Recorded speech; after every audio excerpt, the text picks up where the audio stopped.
Rekodi kwamba vurugu zilishuhudiwa katika hatua zote ambazo zilitakiwa kufuatwa baada ya mwili wa hayati Raila Odinga ulipowasili humu nchini, na hata maafisa wa usalama kwa wakati mmoja karibu wazidiwe nguvu zaidi. Kutokana na hili, itifaki zilizotakiwa kufuatwa hazikufua dafu. Paul Kirobi anatujuza mengi kuhusiana na vurugu hizi.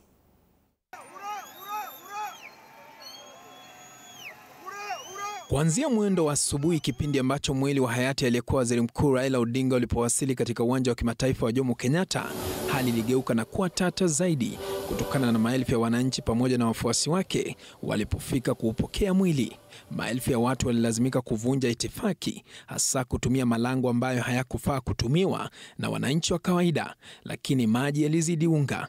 Wafuasi hao wakalazimika kutumia malango ya wageni, swala ambalo lililazimisha maafisa wa kijeshi, kikosi cha NYS pamoja na maafisa wa usalama kujaribu kulinda jeneza la hayati Raila Odinga kabla halijashushwa.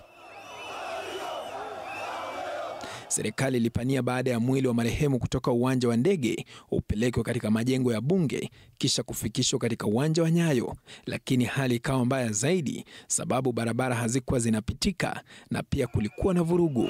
Waziri wa usalama Kipchumba Murkomen akawashinikiza wananchi kufanya maamuzi ya busara.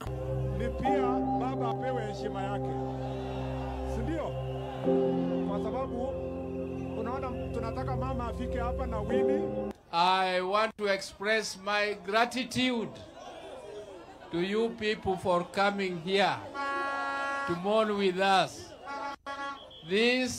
We don't take this for granted. Hali hii ililazimisha mamlaka ya uchukuzi wa ndege kusitisha kwa muda shughuli za usafiri kutokana na hali mbovu ya usalama na wingi wa watu. Magari ambayo hutumia barabara kuu ya Mombasa hayakupata nafasi wakati huu kutokana na umati mkubwa wa watu waliojawa na huzuni nyingi. Ulinzi mkali uliimarishwa katika majengo ya bunge ambapo umma ulifaa kuona mwili wa hayati Raila Odinga. Wabunge walijaribu kudhibiti hali hapa, lakini wapi? Umati wa watu ulikuwa unazidi kuongezeka zaidi.